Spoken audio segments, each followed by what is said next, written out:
मैं राम नक्षत्र चौहान, हिंदी अध्यापक, आप लोगों के बीच उपस्थित हूँ।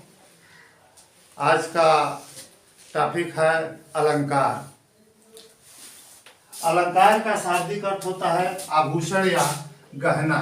जिस तरह से किसी औरत को जो है सोने चांदी के आभूषण पहना दिए जाते हैं तो उससे उसकी सुंदरता बढ़ जाती है, ठीक उसी प्रकार जो है काव्य में अलंकार का प्रयोग करने से काव्य की सुंदरता बढ़ जाती है।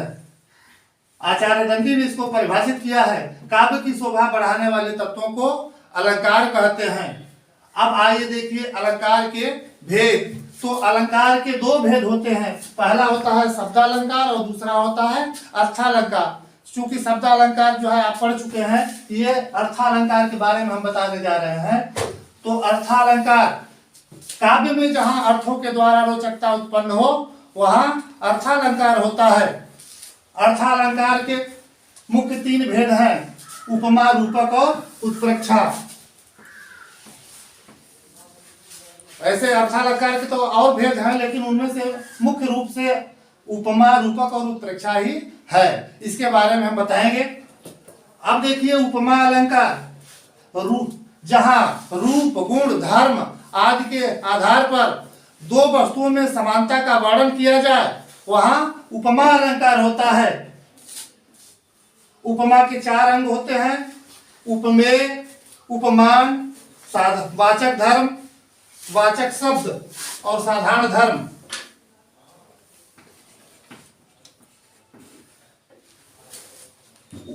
उपमेय, जिस वस्तु की तुलना की जाए उसे हम उपमेय कहते हैं। उपमान, जिस वस्तु से तुलना की जाती है उसे उपमान कहते हैं। वाचक शब्द से, यह समानता सूचक शब्द है, जिस शब्द से तुलना की जाती है वह वाचक शब्द होता है, और जिस गुण के आधार पर तुलना की जाती है उसे हम साधारण धर्म कहते हैं। इस प्रकार आपका उदाहरण है हरिपद कोमल कमल से। आप देख रहे हैं कि ये से जो है वाचक शब्द है। पहले इसमें देखिए हरिपद, हरिपद ये जो है उपमेय है, कमल ये उपमान है, और से जो है यह वाचक शब्द है, तथा कोमल ये साधारण धर्म है। अब इसका स्पष्टीकरण नीचे हम दे रहे हैं कि प्रस्तुत पद्यांश में हरिपद की तुलना जो है कमल से की गई है, इसलिए यहाँ उपमा अलंकार। अलंकार क्या है इसके बारे में मैं आपके बीच बताने जा रहा हूं। अलंकार, अलंकार का शाब्दिक अर्थ होता है आभूषण या गहना। आभूषण या गहना, जिस प्रकार से हम किसी स्त्री को सोने या चांदी के आभूषण पहना दिए जाते हैं उसकी सुंदरता बढ़ जाती है।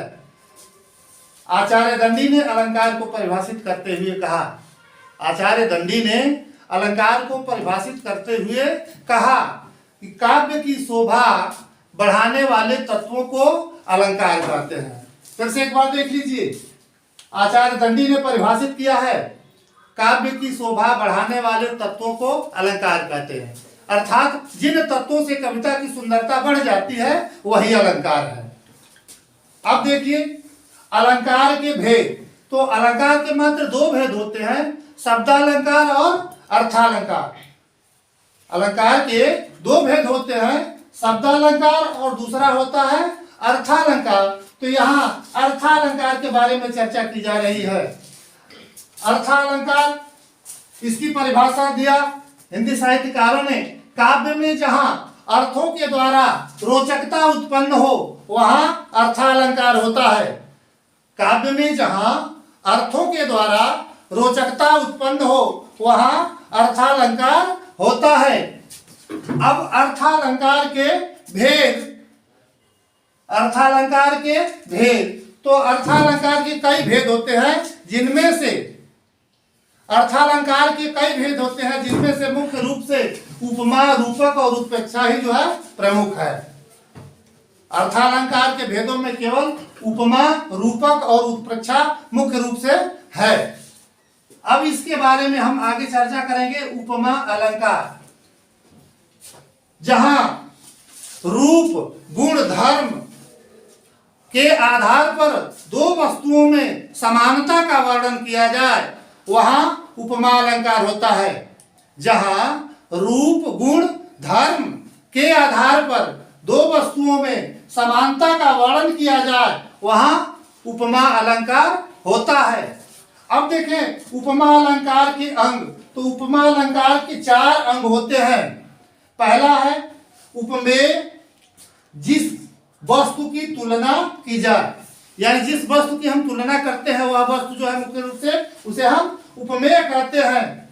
और दूसरा होता है उपमान, जिस वस्तु से उसकी तुलना की जाती है, यानी उपमेय की तुलना जिस वस्तु से की जाती है उसे हम उपमान कहते हैं। उपमा के 4 अंग होते हैं, उपमेय, उपमान, वाचक शब्द और साधारण धर्म। तो उपमेय के बारे में हम बताएंगे। उपमेय, जिस वस्तु की तुलना की जाए वह उपमेय होता है, और जिस वस्तु से तुलना की जाती है वह उपमान होता है। जैसे मुख चंद्रमा के समान सुंदर है, मुख चंद्रमा के समान सुंदर है, तो मुख की तुलना किससे की गई? चंद्रमा से की गई, तो मुख जो है उपमेय हुआ और चंद्रमा क्या है? उपमान हुआ। ठीक उसी तरह से ये तीसरा है वाचक शब्द। सम, सी, सरिस, सो, से, ये वाचक शब्द होते हैं, और इन शब्दों का जहां प्रयोग होता है वहां उपमा अलंकार को यह प्रदर्शित करते हैं।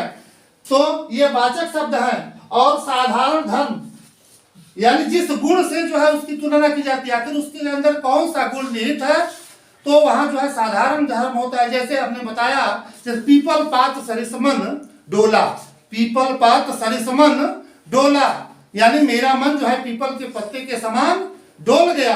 तो डोला जो है साधारण धर्म है, सरिस जो है यहाँ वाचक शब्द है।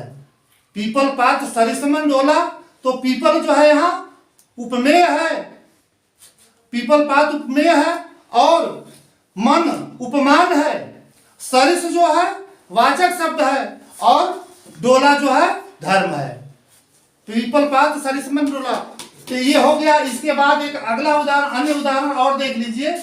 हरिपद कोमल कमल से, हरिपद कोमल कमल से, एक पहचान और होती है जहां वाचक शब्द लिखा जाता है, ठीक उसके पहले योजक चिन्ह का प्रयोग होता है।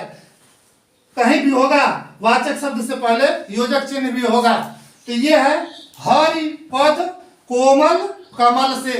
अब इसमें देख लीजिए, हरिपद, हरिपद जो है उपमेय है, कमल उपमान है, से जो है वाचक शब्द है, तथा कोमल, कोमल जो है यह साधारण धर्म है। यह कोमल क्या है? गुण है। यानी हरि का पद जो है कमल से भी कोमल है। इसका स्पष्टीकरण नीचे दिया जा रहा है। प्रस्तुत पद्यांश में हरि पद की तुलना कमल से की गई है, इसलिए यहाँ उपमा अलंकार। अब आइए देखिए, दूसरा अलंकार है रूपक अलंकार।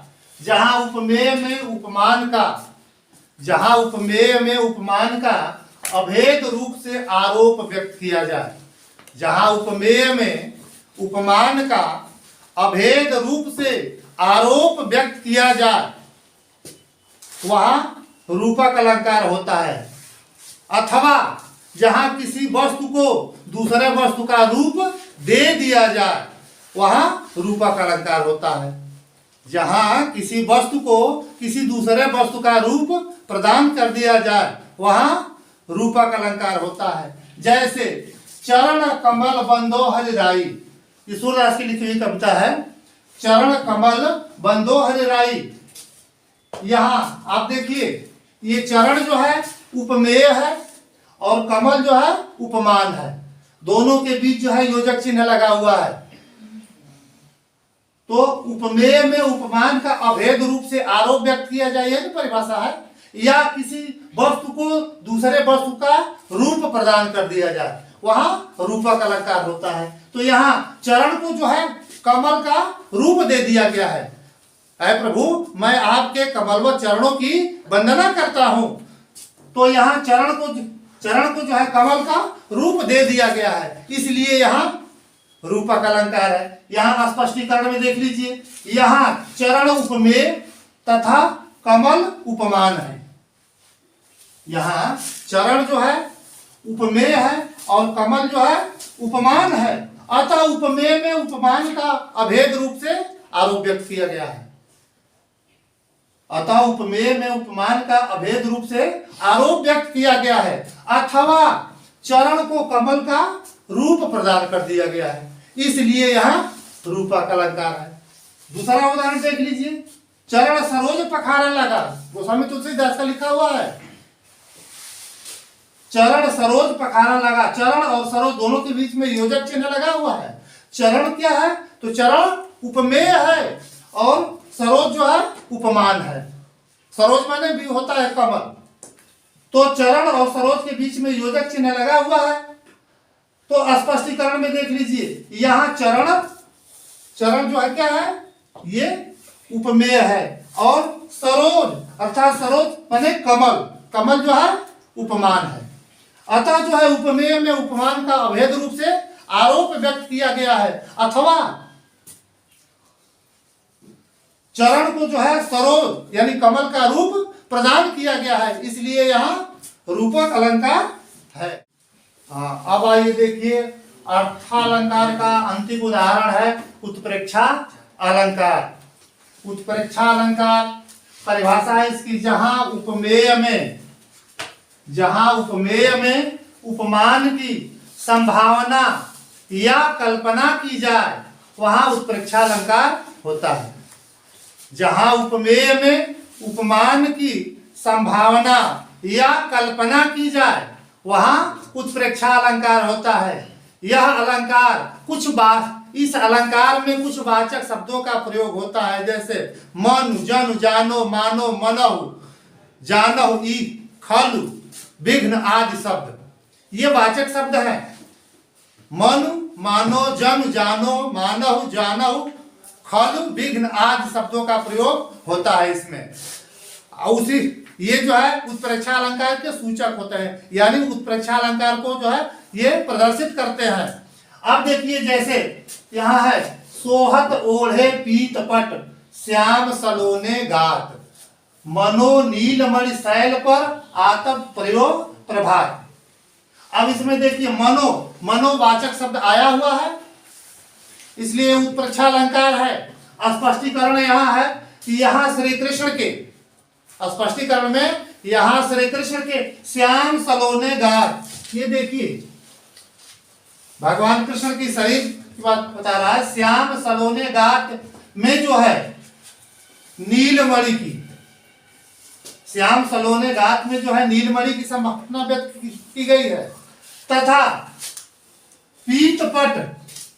पीतपट में जो है आतप माने होता है धूप, पीतपट में जो है धूप की ये आतप की संभावना व्यक्त की गई है, इसलिए यहाँ जो है उत्प्रेक्षा अलंकार है। फिर से एक बार और देखिए, यहाँ श्री कृष्ण के श्याम सलोने गात में, ये श्याम सलोने गात जो है उपमेय है में नीलमणि उपमान की, तथा पीतपट उपमेय में आतप उपमान की संभावना या कल्पना की गई है, अतः यहाँ उत्प्रेक्षा अलंकार है। दूसरा उदाहरण देख लीजिए, धाय धाम काम सब त्यागी, मनहु रंग निधि लूटन लागी। तो मनहु शब्द आया हुआ है, यह वाचक शब्द है, यह उत्प्रेक्षा का पूरक प्रेरक है। यहाँ स्पष्टीकरण देख लिए, प्रस्तुत चौपाई में रंग शब्द जो है उपमेय है और निधि माने होता है खजाना, निधि शब्द जो है उपमान है। तो उपमेय में जो उपमान की संभावना या कल्पना की गई है, अतः यहाँ उत्प्रेक्षा अलंकार है।